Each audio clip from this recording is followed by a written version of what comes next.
Benvenuto in Esercitiamo l'italiano con le storie. Sei pronto per esercitarti con l'italiano e diventare più fluente? Iniziamo! Un povero boscaiolo sedeva nella sua casetta una sera, fumando la pipa accanto al fuoco, mentre sua moglie si trovava accanto a lui a filare del filo. «Quanto è solitario, mia cara», disse, soffiate una lunga nuvola di fumo, «stare qui da soli, senza bambini che giochino e ci facciano compagnia, mentre gli altri sembrano così felici con i loro figli». «Hai ragione», rispose la moglie con un sospiro, girando la ruota del fuso.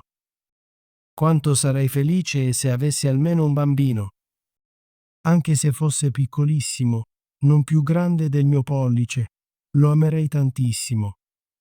Ora, per quanto possa sembrare strano, il desiderio della donna si avverò esattamente come lo aveva desiderato. Non molto dopo, ebbe un bambino che era sano e forte, ma non molto più grande del suo pollice. Pensarono, beh, non possiamo dire di non aver ottenuto ciò che desideravamo, e anche se è così piccolo, lo ameremo moltissimo. Lo chiamarono Tom Thumb. Gli diedero tanto cibo, ma non importava cosa facessero, lui non cresceva. Rimase sempre della stessa dimensione di quando era nato. Tuttavia, i suoi occhi erano vivaci e brillanti, e mostrò subito di essere un bambino intelligente che sapeva sempre cosa fare. Un giorno, mentre il boscaiolo si preparava ad andare nel bosco a raccogliere legna, disse: «Vorrei avere qualcuno che porti il carro dopo di me, perché voglio sbrigarmi». «Oh, padre», urlò Tom, «ci penserò io. Il carro sarà nel bosco quando ne avrai bisogno».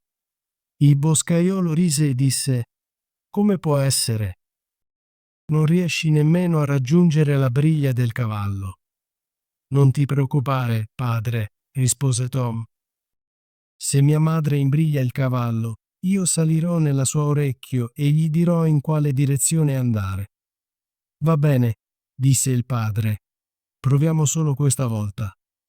Quando fu il momento, la madre imbrigliò il cavallo al carro e posizionò Tom nella sua orecchio. Mentre si trovava lì, il piccolo gli disse come muoversi, urlando «Vai!» e «Fermati!» quando necessario. Il cavallo si muoveva proprio come se il boscaiolo lo stesse guidando lui stesso nel bosco. Capitò che il cavallo andasse un po' troppo veloce e mentre Tom urlava «Rallenta! Rallenta!» passarono due sconosciuti. «Che cosa strana!» disse uno. «C'è un carro in movimento e sento un conducente che parla al cavallo, ma non vedo nessuno, è strano», disse l'altro. «Seguiamo il carro e vediamo dove va». Così lo seguirono nel bosco fino a raggiungere il posto dove si trovava il boscaiolo. Quando Tom vide suo padre, urlò: «Guarda, padre, eccomi con il carro, sano e salvo. Ora fammi scendere». Il boscaiolo tenne il cavallo con una mano e sollevò suo figlio dall'orecchio del cavallo con l'altra, posizionandolo su un mucchio di paglia dove si sedette felicemente. I due sconosciuti osservarono tutto ciò con stupore, non sapendo cosa dire. Alla fine, uno di loro prese l'altro da parte e disse: «Quel ragazzino potrebbe renderci ricchi se lo portiamo in giro a mostrarlo in diverse città. Dobbiamo comprarlo». Così si avvicinarono al boscaiolo e chiesero quanto avrebbe voluto vendere il piccolo. «Starebbe meglio con noi che con voi», dissero. «Non lo venderò affatto», rispose il padre. «Mio figlio vale più per me di tutti i soldi del mondo».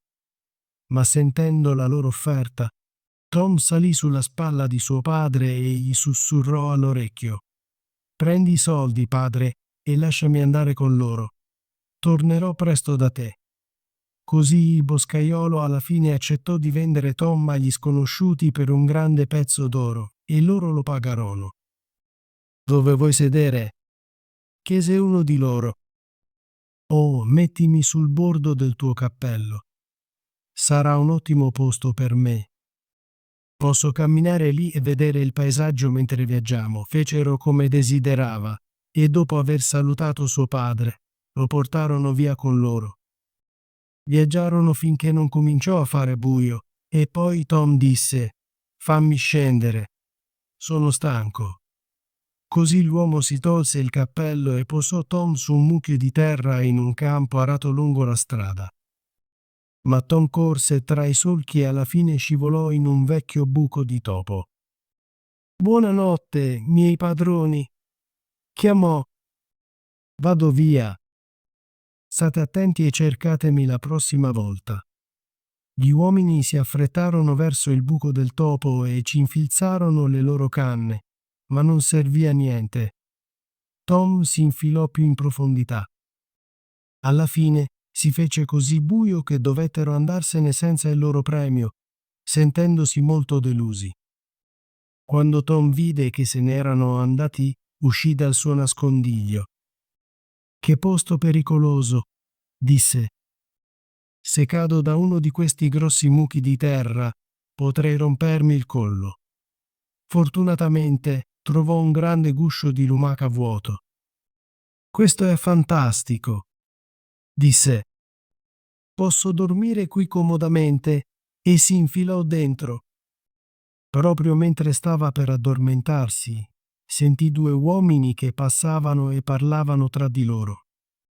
Uno disse: «Come possiamo rubare l'argento e l'oro della casa del ricco parroco?» «Ho un'idea», urlò Tom. «Che rumore è stato?» disse il ladro, spaventato. «Sono sicuro di aver sentito qualcuno parlare». Si fermarono ad ascoltare e Tom disse: «Portatemi con voi e vi mostrerò come prendere i soldi del parroco». «Ma dove sei?» chiesero. «Guardate a terra», rispose, «e ascoltate da dove proviene il suono». Alla fine i ladri lo trovarono e lo presero in braccio. «Sei un piccolo furfante», dissero. «Cosa puoi fare per noi? Posso strisciare tra le sbarre di ferro della casa del parroco e gettarvi fuori tutto ciò che volete». «È un'idea ingegnosa», dissero i ladri.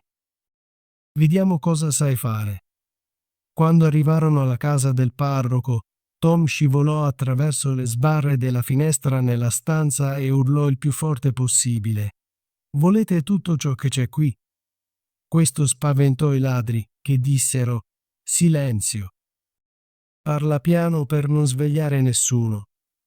Ma Tom fece finta di non sentirli e urlò di nuovo: «Quanti ne volete?» «Devo gettarli tutti fuori». La cuoca, che si trovava nella stanza accanto, sentì il rumore e si alzò dal letto per ascoltare. Nel frattempo, i ladri erano spaventati e corsero via un po', ma alla fine riunirono il loro coraggio e dissero: «Il piccolo furfante sta solo cercando di ingannarci». Così tornarono indietro e gli sussurrarono: «Basta con i tuoi trucchi, gettaci un po' di soldi». Poi Tom urlò il più forte che poté: «Va bene. Preparatevi. Ecco che arriva». La cuoca sentì chiaramente questo, così saltò giù dal letto e corse ad aprire la porta. I ladri scapparono il più velocemente possibile, pensando che un lupo li stesse inseguendo. Quando la cuoca tornò con una luce, Tom si era già infilato nel fienile. Dopo aver guardato in giro e cercato in ogni angolo ma non trovando nessuno, tornò a letto, pensando di aver sognato. Il piccolo si arrampicò in giro nella soffitta e alla fine trovò un posto accogliente per terminare il suo sonno notturno. Pianificò di riposarsi fino all'alba e poi trovare la strada di casa dai suoi genitori. Ma oh, quanto era sfortunato! Quali guai e tristezze affrontiamo tutti in questo mondo. La cuoca si alzò presto, prima dell'alba, per dare da mangiare alle mucche. Andò direttamente nella soffitta e portò via un grande fascio di fieno, con Tom ancora dentro, profondamente addormentato. Non si svegliò fino a quando si trovò nella bocca della mucca, perché la cuoca aveva messo il fieno nella mangiatoia della mucca, e la mucca prese Tom in un boccone. «Buon cielo!» esclamò. «Come sono finito in questo pasticcio?» Ma si rese subito conto di dove si trovava e doveva stare molto attento a non essere schiacciato tra i denti della mucca. Presto scivolò nel suo stomaco. «È piuttosto buio qui dentro», disse. «Hanno dimenticato di mettere finestre per far entrare la luce. Una candela sarebbe utile». Anche se cercò di fare il meglio possibile della sua cattiva sorte, non gli piaceva affatto essere lì, e la cosa peggiore era che sempre più fieno continuava a cadere, rendendo il suo spazio sempre più piccolo. Alla fine urlò il più forte che poté: «Non portatemi più fieno! Non portatemi più fieno!» La serva stava mungendo la mucca in quel momento, e sentendo qualcuno parlare ma non vedendo nessuno, si spaventò perché era sicura che fosse la stessa voce che aveva sentito durante la notte. Era così spaventata che cadde dalla sua panchina e rovesciò il secchio del latte. Non appena si rialzò dal pasticcio, corse dal suo padrone, il parroco, e disse: «Signore, signore, la mucca sta parlando».